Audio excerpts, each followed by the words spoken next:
Hi, everyone. Thank you for joining us. We're just going to wait a few more minutes to let people kind of trickle in, and then we'll begin the webinar.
Hi, everyone. Puya, I don't know if you're ready to go, or Sono. I know it's 5 past the hour, so maybe we'll just give it one more minute. Okay, no problem.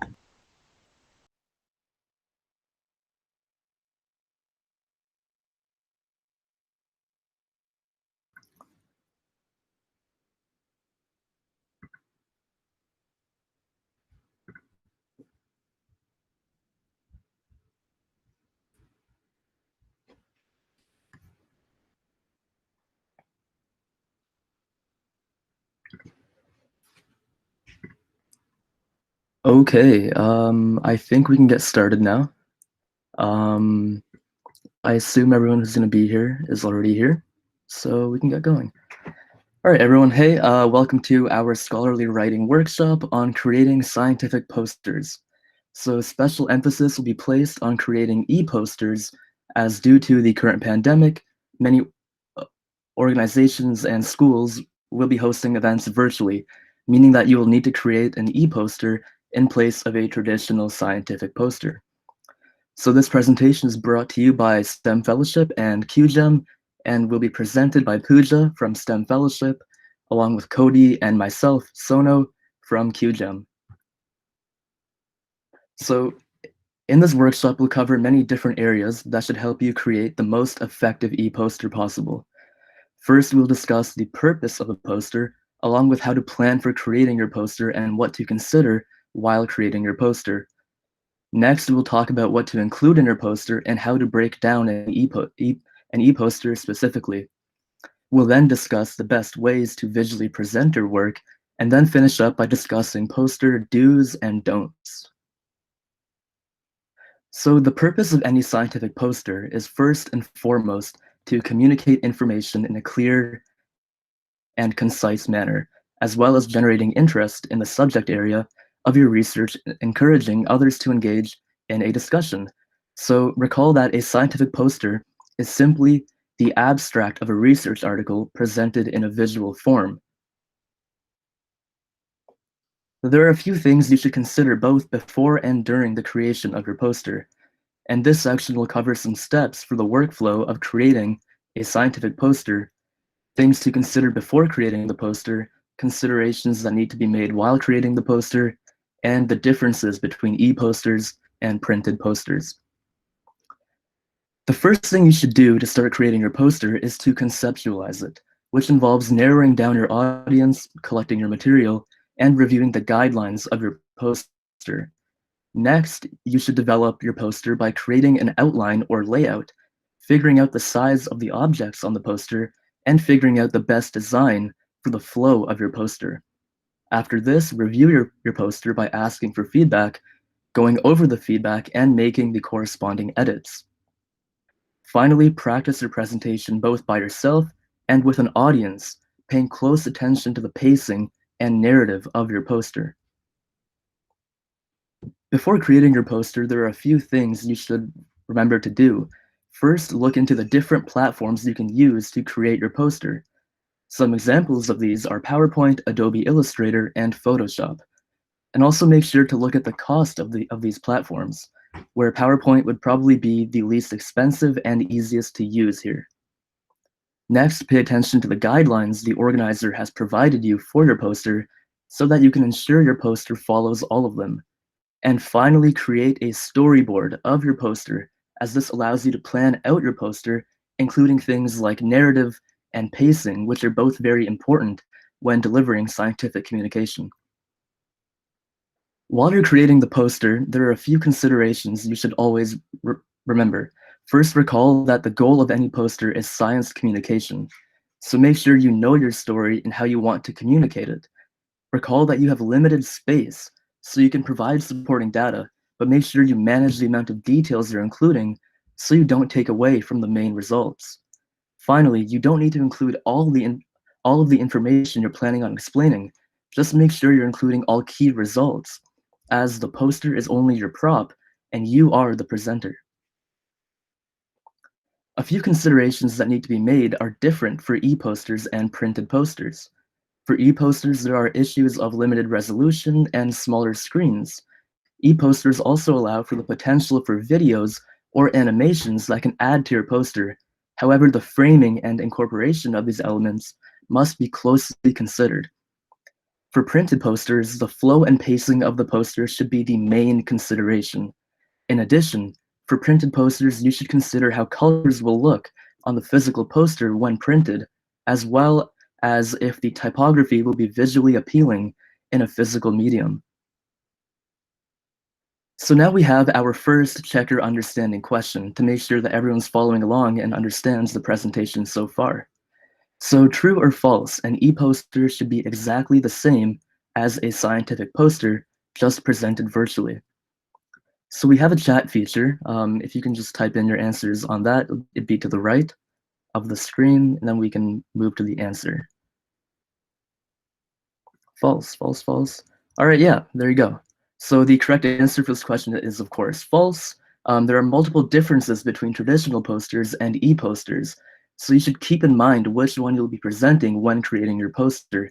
And also know that e-posters give you slightly more creativity and room for creativity because you can do it virtually. And now Pooja is going to take away e-poster content and breakdown. All right, thanks. So now that you have a good understanding about what should be considered both before and during the creation of your poster, let's dive into critical components to include in your poster. So when it comes to deciding what to include, sometimes less is actually more. So as a starting point, use a conference abstract you submitted as a guide for what to include, since this has already been condensed to concisely highlight the most important points of your research. The general layout of the poster includes headings very similar to those found in an academic paper. However, there are key points to keep in mind. First of all, posters are not very text heavy, but when text is necessary, try to shorten it by using bullet points instead of any lengthy paragraphs.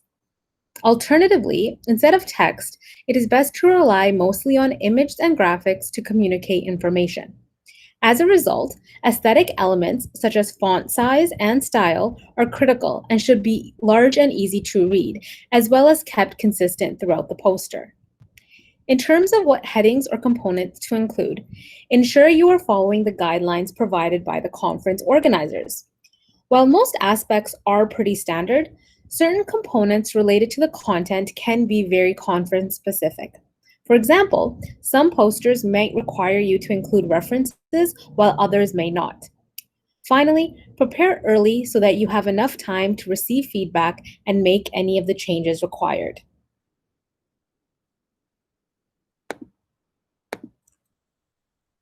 So as mentioned, while the breakdown of posters can vary slightly depending on the conference-specific requirements, we are going to go through the typical sections of an e-poster. So to begin with, you want to introduce your research to the audience, and this includes your title, the introduction section, and method section. The title typically runs across the top of your poster. It's in the largest font and should be concise but interesting in order to draw interest. For this, try to avoid using any acronyms so it's clear and easy to understand. Below the title, include the authors which contributed to the work, along with any associated affiliations. Next, you want to set up the context of your work within the introduction. Here, you want to be brief, but state the objectives of the research as well as your hypothesis. Finally, it is beneficial to have a short method section which gives important information about the key processes involved in generating or gathering the results. So this can include any important tools and techniques used that are critical to explain for your work, or in the case of clinical studies, you can describe details such as basic parameters involved, the duration of the study, any inclusion or exclusion criteria, key interventions, and the outcomes that were measured.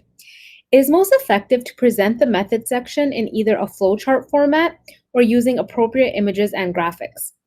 You'll continue to hear this throughout the presentation, but anytime you can replace text with images, go for it. The more visual the poster can be, the better. Once you've provided the adequate background, the next and more important step is to highlight the main findings of your work in the results section. So most often, the results actually take up most of the space on the poster. However, it is important to be very selective when choosing which of your results you want to include. In order to determine this, ask yourself, what is the most important or interesting finding for my research project? Once you've decided what is most critical, display your results in a colorful, high-resolution manner, which can be in the form of graphs, tables, or photos.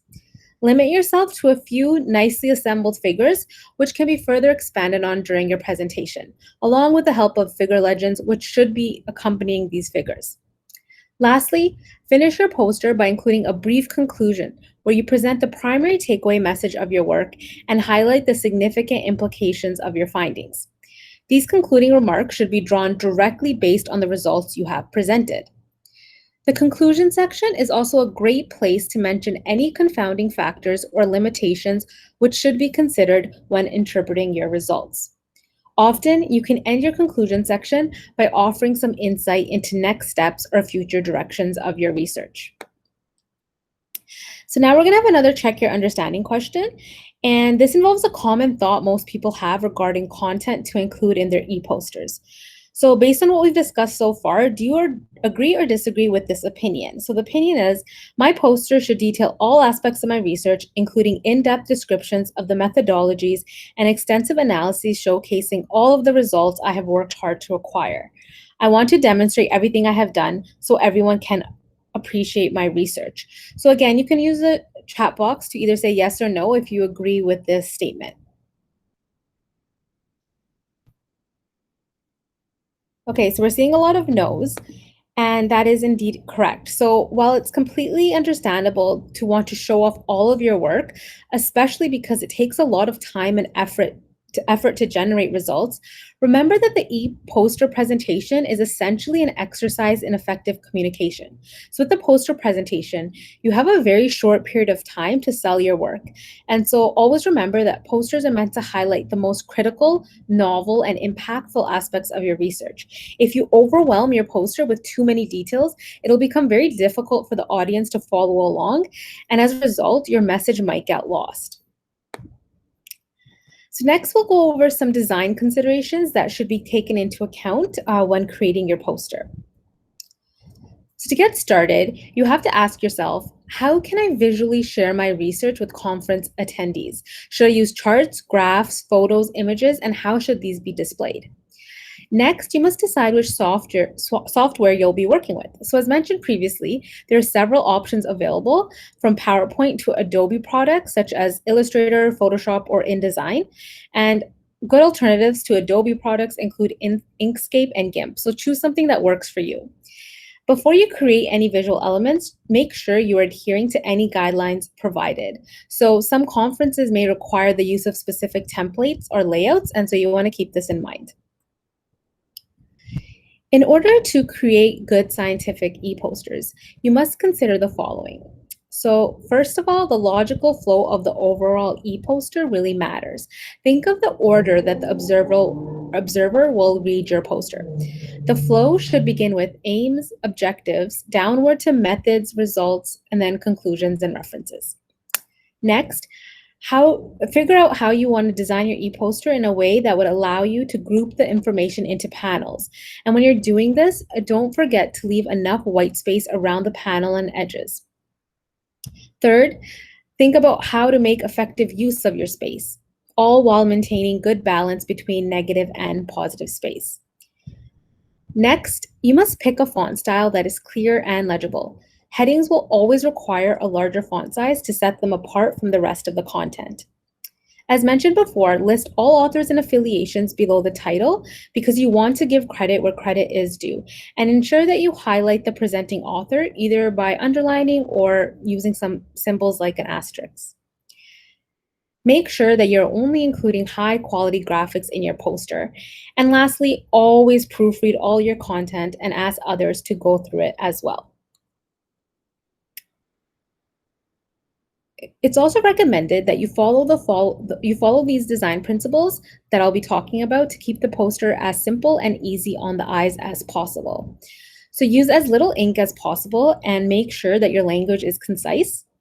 Stay away from using or excessively using things such as clip art and pie charts.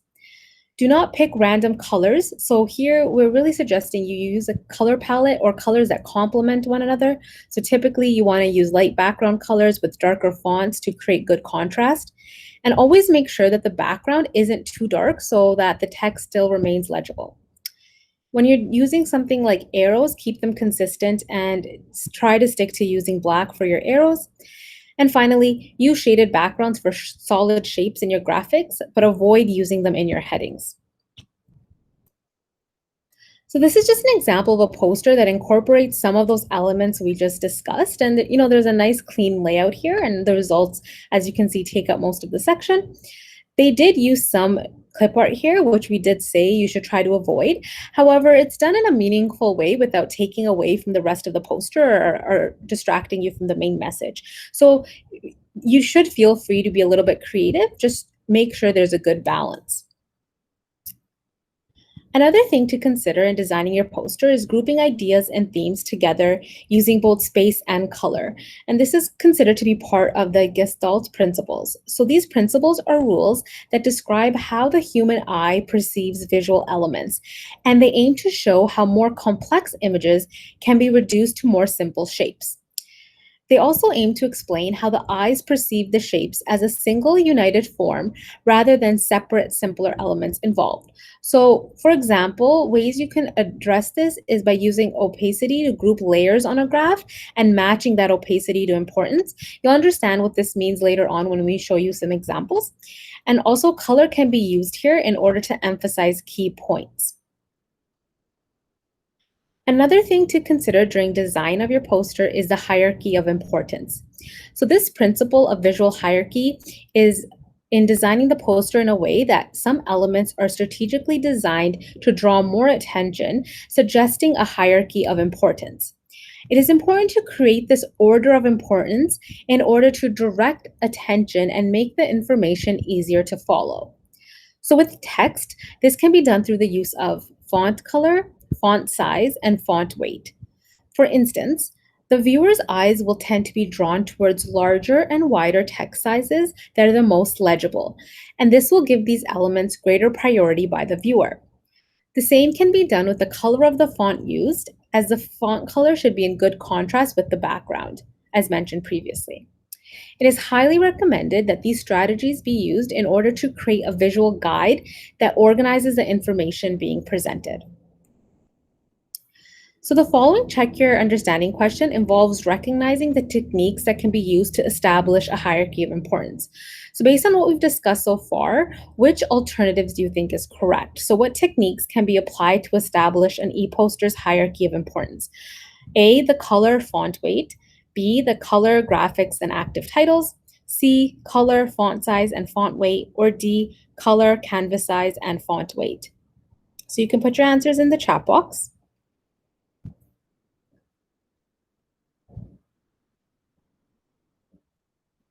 I'll give you a few seconds because I know there's a lot of options here. So we do have a question about the font weight I can quickly comment on. Font weight just means in terms of the amount of space. So it's not necessarily just the size of the font, but how much space on the poster it's actually taking up. Sometimes you can spread your font to a wider scape on the poster so that it's taking up more space. And so this goes really hand in hand with the weight of the font as well. But there's some adjustments you can make in terms of the width, for example. All right, so we're getting C as a common answer here, and that is correct. And so like we mentioned, you can use color, size, and weight of the font in order to establish this hierarchy. So next, we're going to speak a little bit about graphics. And so the goal of any graphic should be to communicate the information in an obvious manner. Things shouldn't be very convoluted.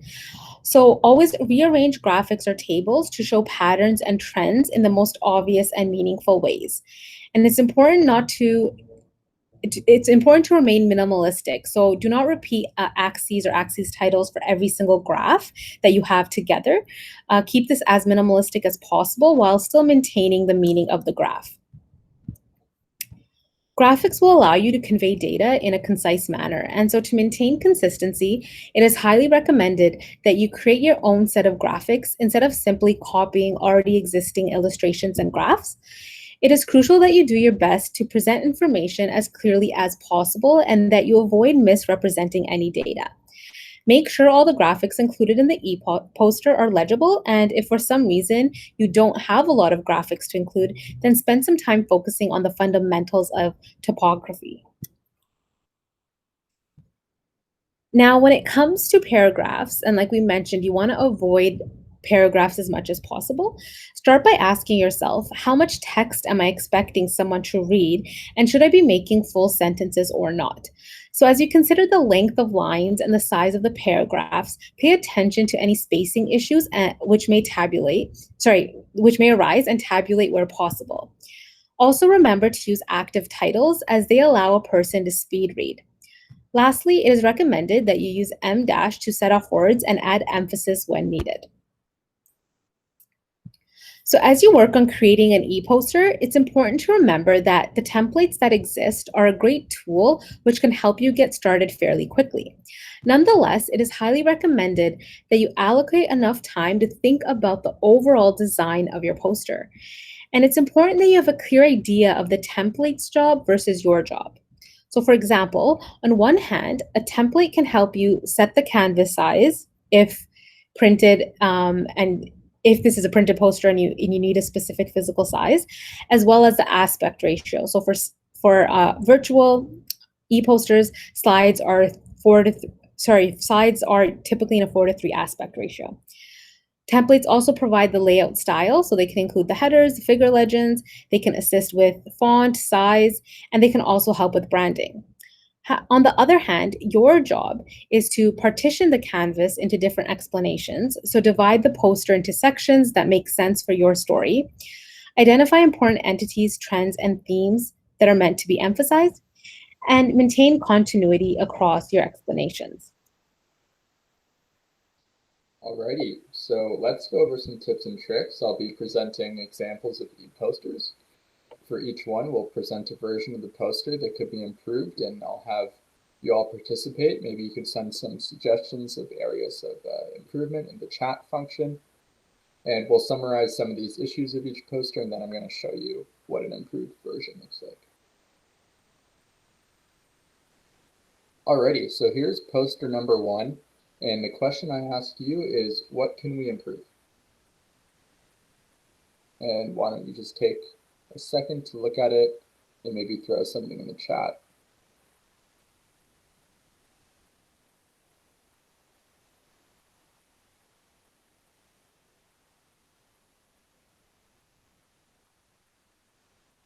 There are a few things that can be improved. Yep, more spacing, that's a great idea. Don't worry so much about having the wrong answer. Figures, yep. Bigger fonts,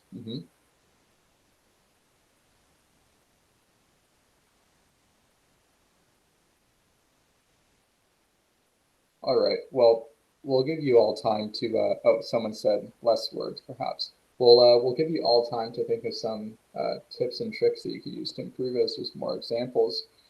But some of the positives include the green theme that is consistent throughout this poster, as well as some graphics that they provided to help us understand the methodology. Now, because one of the graphs is the same green color as the theme, we try to avoid that a bit as it could create sort of clash and confusion. The data should be black, like a neutral color, or something different. Now, if you are using color, it should be to contrast or organize your points in data in a meaningful way. And you can really use color to sort of emphasize your data.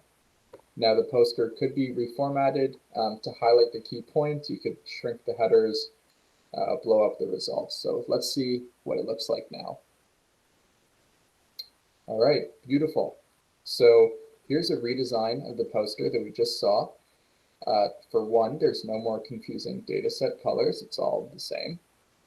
It's easier to follow, in my opinion. I'm sure many of yours. It's more flexible than just the simple rows that we saw. And it highlights key sections and points, including more descriptive headings instead of just intro, methods, results. The experiment that they had now takes the full width of the poster, and it's more easy to understand how this was conducted. Now the L that you'll see, and we'll zoom in just a sec, is orange in the poster, and so that connects back to it. The orange in the data set also correlates to that orange, and there's sort of an obvious path now within this e-poster. Let's just zoom in. And so, yeah, you could see that orange, and it's really just a nicer methodology. I think a lot of us would agree it just looks generally a lot cleaner. And it's something that takes practice. So let's jump to our next example. And so let's brainstorm with this poster. Might look okay on first glance, but what could we improve here?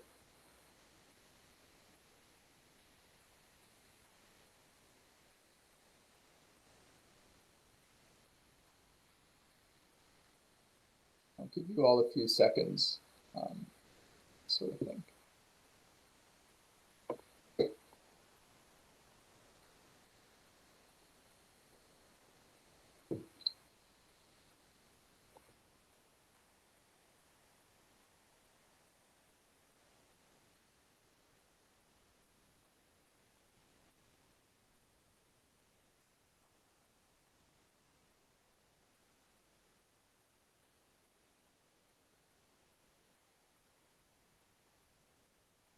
Sure, something can be improved. Maybe I'll give just a few seconds if anyone wants to take a guess. We identified a few things, so don't be too worried about having a wrong answer. Trinity says flow. That's a pretty good guess, actually. Why don't we take a look at what we identified? So in this example, the graphics, and data sets don't really stand out from the text, and the poster generally looks overwhelming. So yeah, flow is definitely a good answer, and figure size as well. The important sections also aren't that noticeable, and so it doesn't really look like a visual abstract. It sort of just looks like a lot of overwhelming information. And if we zoom in, yeah, and you could see that there's a ton of text, and while some text is important on a poster, of course, you want to sort of not make it so overwhelming. And the general rule is if you worked really hard to make some of these figures, show off your work and don't be afraid to do that at a conference. So let's just jump ahead. And so here's a redesign of the poster that was prior. Now the data makes up the bulk of the poster, which is great. The graphics are improved and they stand out from the background text. There was a bit of a coloring change. The conclusions are highlighted, and these include important phrases. And in general, you might think it's more aesthetically pleasing. And like I said, just some nice background change with some of the figures. It just makes it pop out. If you ever have a white background and you're sort of using white figures, some people just might be generally confused. Alrighty, so here's example number 3.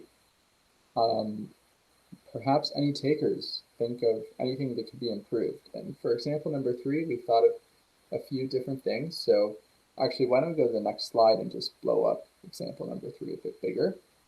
Perfect. Let's see if anyone has some ideas. Don't all jump at once.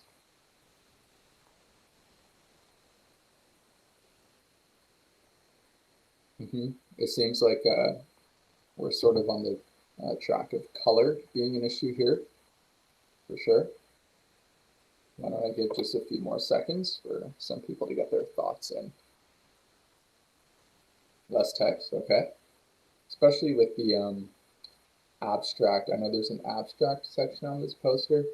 One of the things that's important to remember for posters is that your poster itself is a visual abstract. So that could definitely, there's a section that could be removed or at least shrunken down a bit. All right, well, why don't we go ahead and look at what we thought for example number 3. And this example is definitely overwhelming and has a lot of colors, like we said, in its graphics. It's also very text heavy, like someone said, and e-posters should be visual abstracts. And so, yeah, just really a lot of color, a lot of text, a bit too much. Alrighty, so here it is remodeled, and it's looking very great now. So the reader is guided to the plots by a table. There is a clear legend, which is nice. The alignment and the sizing is sort of reformatted to look a little cleaner.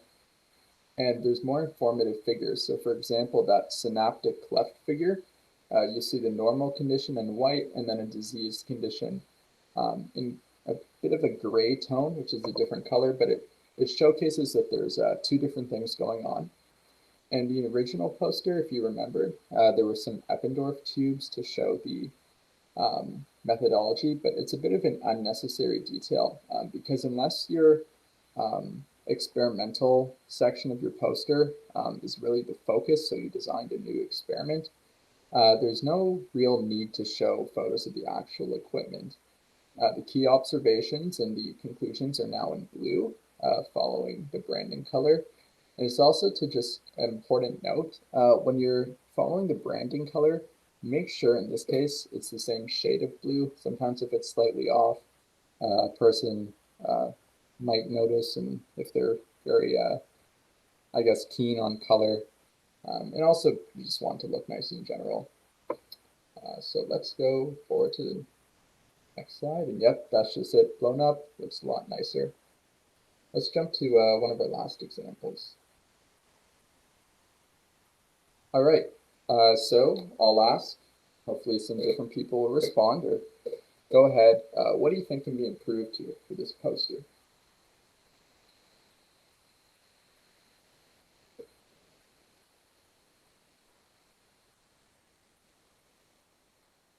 Too many colors in the graphs. We'll definitely talk about that. Thank you, Stephanie.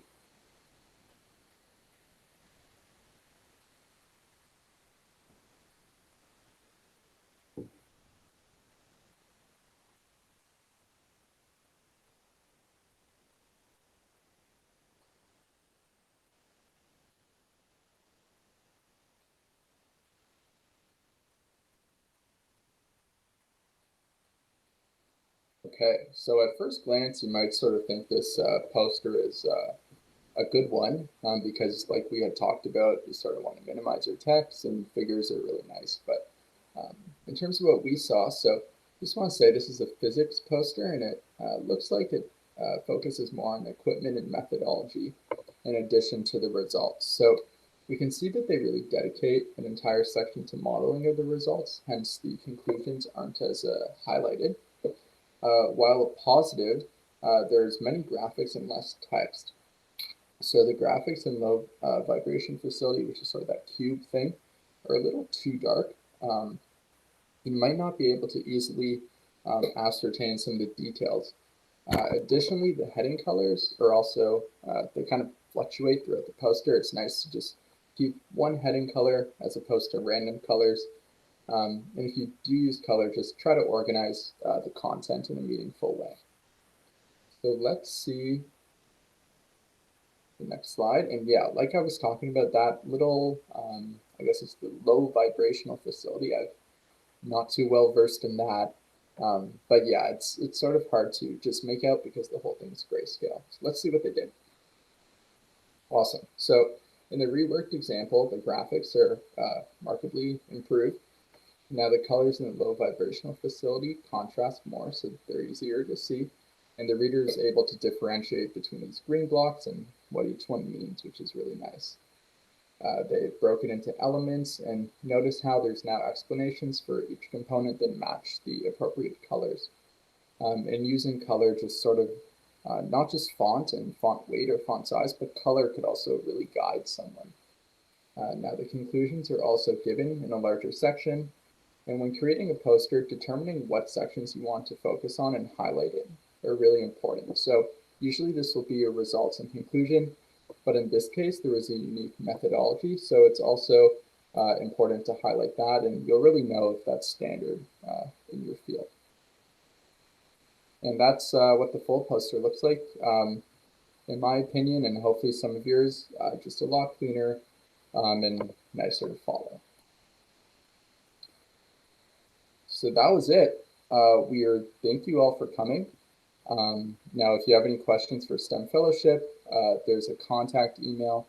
If you have any questions for QGEM, there's also a contact email. And we're happy to take any questions now, if some of you have some, if you want to type it in the chat. Yeah, and I just wanted to add that you will be contacted with some sort of, post-workshop evaluation as well as a copy of the slides, so you can take them away and hopefully they can help you when you are designing your own e-posters. So yeah, feel free to ask any questions now, and also you can email us in the future as well. We're happy to help.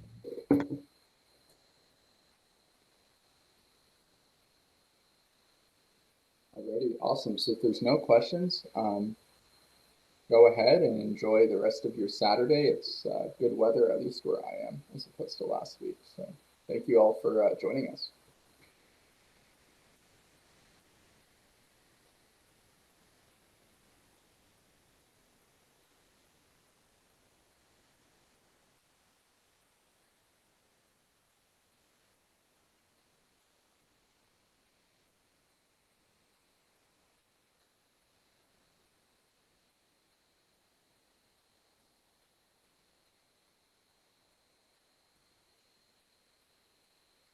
Alrighty, awesome. Right, thanks guys. Sorry about the sign and confusion. No, all good. We didn't register. Okay, no Yeah. worries.